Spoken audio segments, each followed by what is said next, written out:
Eternal Strands, it's a real piece of a game. It has so much background, history, and on that remark, I think it's only proper that I give you a little bit of context before we start the review of the game on itself. It is made by the not so newly founded studio Yellow Brick Games. It was founded by Mike Laidlaw, whom we know for the Jade Empire and Mass Effect writing. He's also the lead writer and basically the maker of Dragon Age Origins story. Yep, that's the one.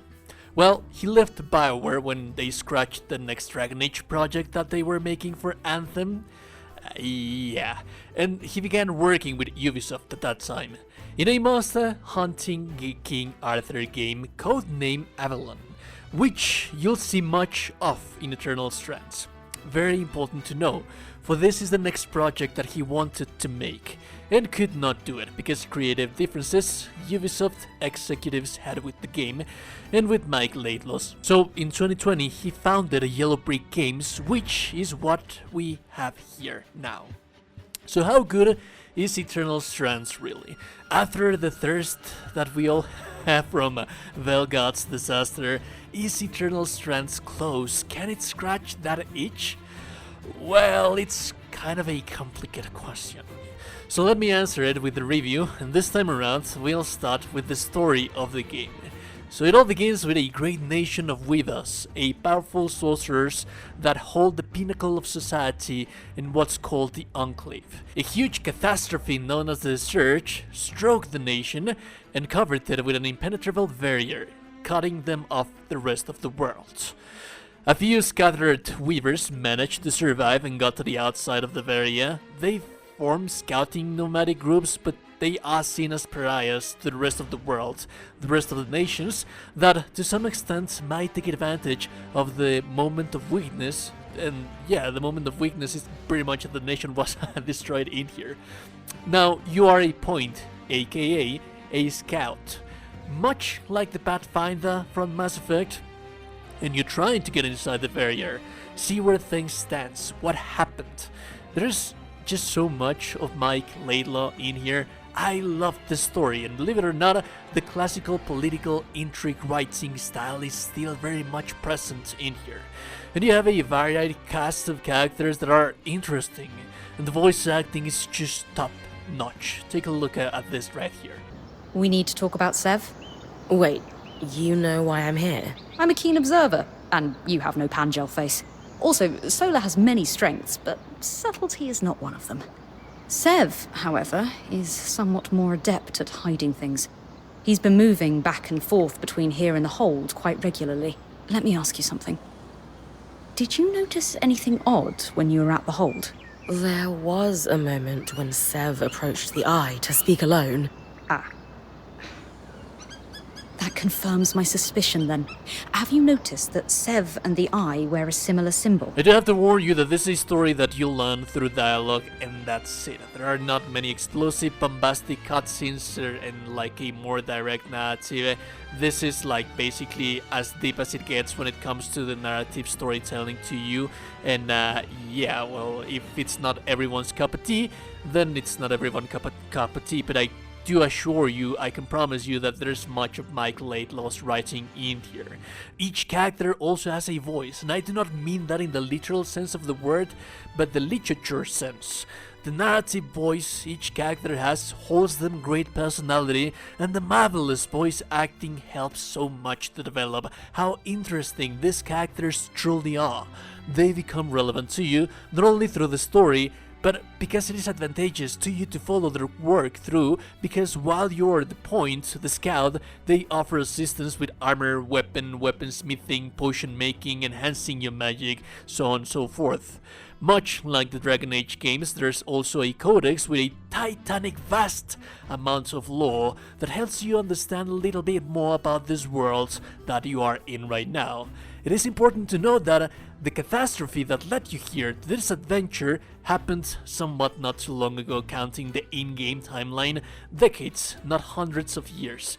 The rest of the nations, like I mentioned, still like they are there and see this nation as an actual reminder of what magic can do to the world. And yeah, that's also a recurring theme on the Dragon Age games.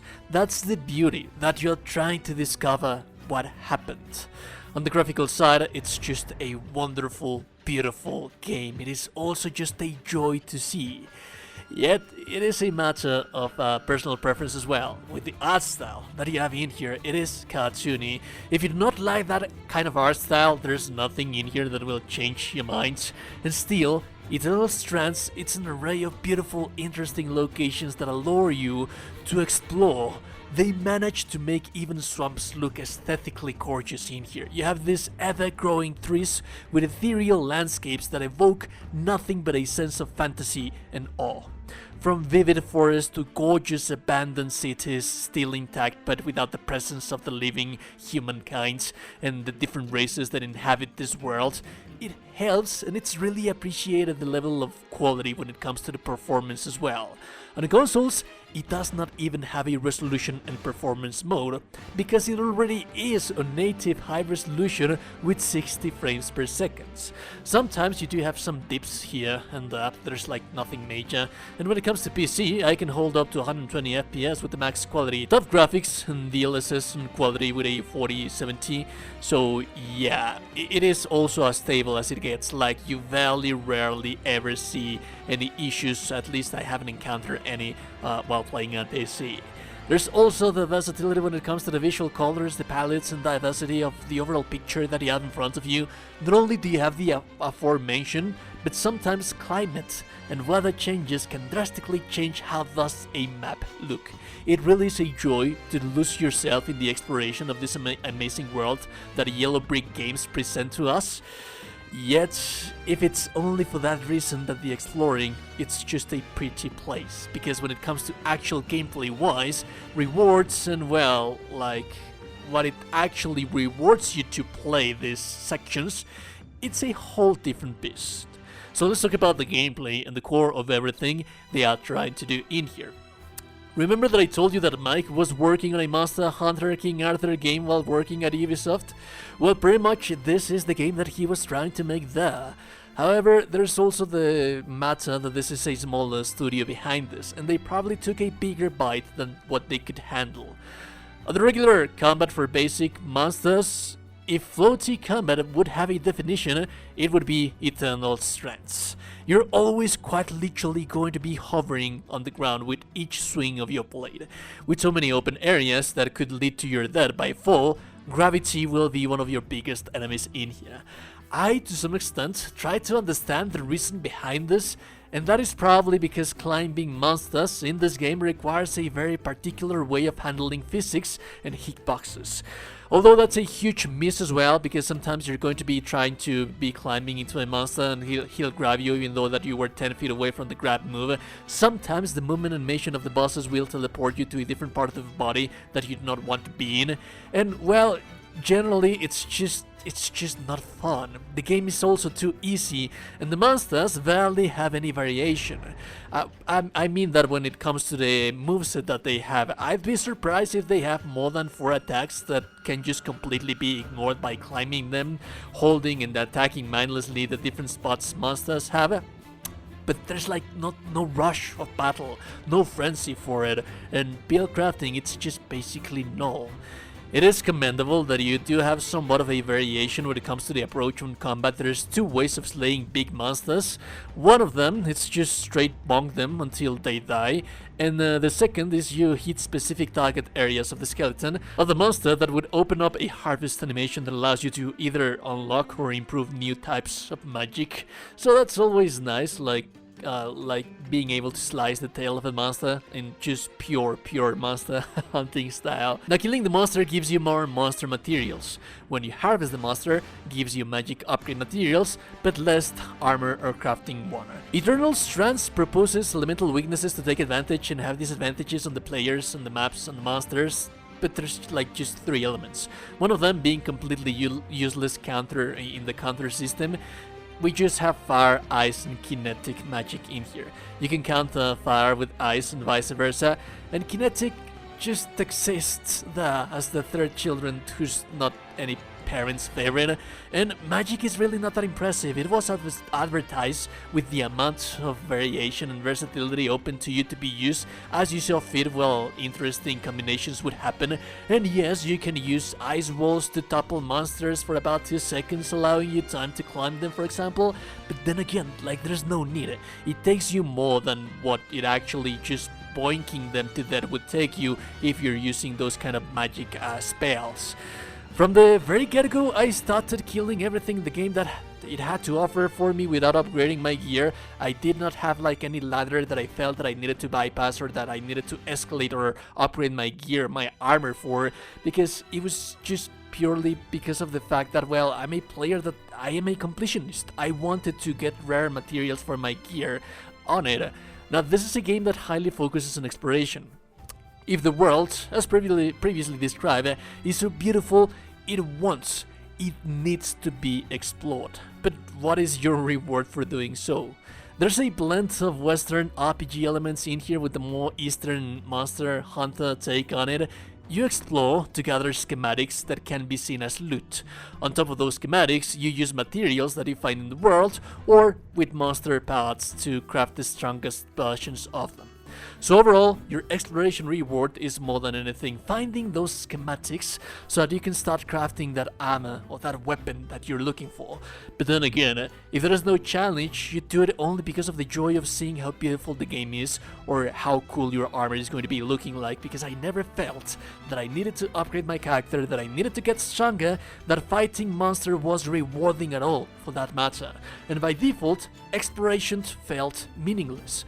I just loved exploring because the world was beautiful, but the low tier materials can be completely ignored if you use the epic and legendary monster materials that you would farm from bigger monsters that are not like fun, not that fun to fight, which is kind of a waste, dude, because the overall design for the monsters that they have in here, they are just amazing. I love the Drake's designs, the Archons, the monsters that they present to you in here.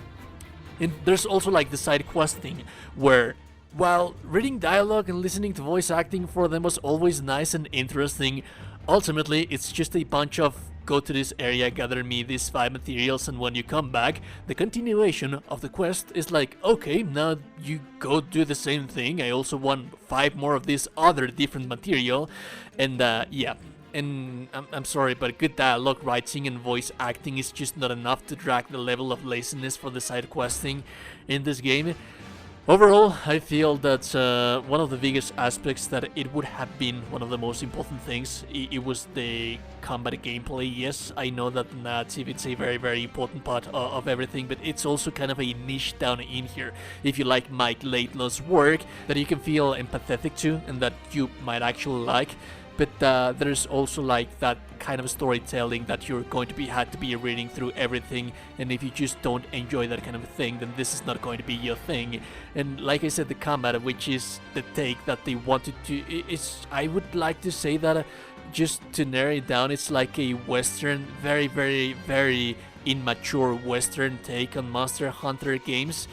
It just feels like probably they could have done much more if they had like the resources and the manpower to make this happen. However, one of the things that I take into account whenever I'm recommending a game or not is the pricing and the level of value that you are going to receive in return for that money that you are spending on in that game. It's usually going to take you, if you not like fully complete every single thing and you're not going to be farming monsters and you're not going to be doing like every single little thing out there, it's still a very, very enjoyable game that is going to give you up to 20 to 30 hours of gameplay, and this is not a full price game. So if you want to support the developer, I cannot stress enough how much I recommend for you to buy this game. And if you're going to be playing in the Game Pass, then that's also something possible. The game is on Game Pass, but then again, yes, I do recommend that if you can, and if you want to have a game that's going to give you everything that I told you in this review that it's going to offer you, while not perfect, it's worth every single penny that you are going to be paying for this game. Anyways, if you like the content, like and super appreciated. No, still you today, you're a gorgeous middle person, you're indeed a gorgeous, beautiful person. Subscribe to the channel, join the Discord. Have a beautiful day, and goodbye.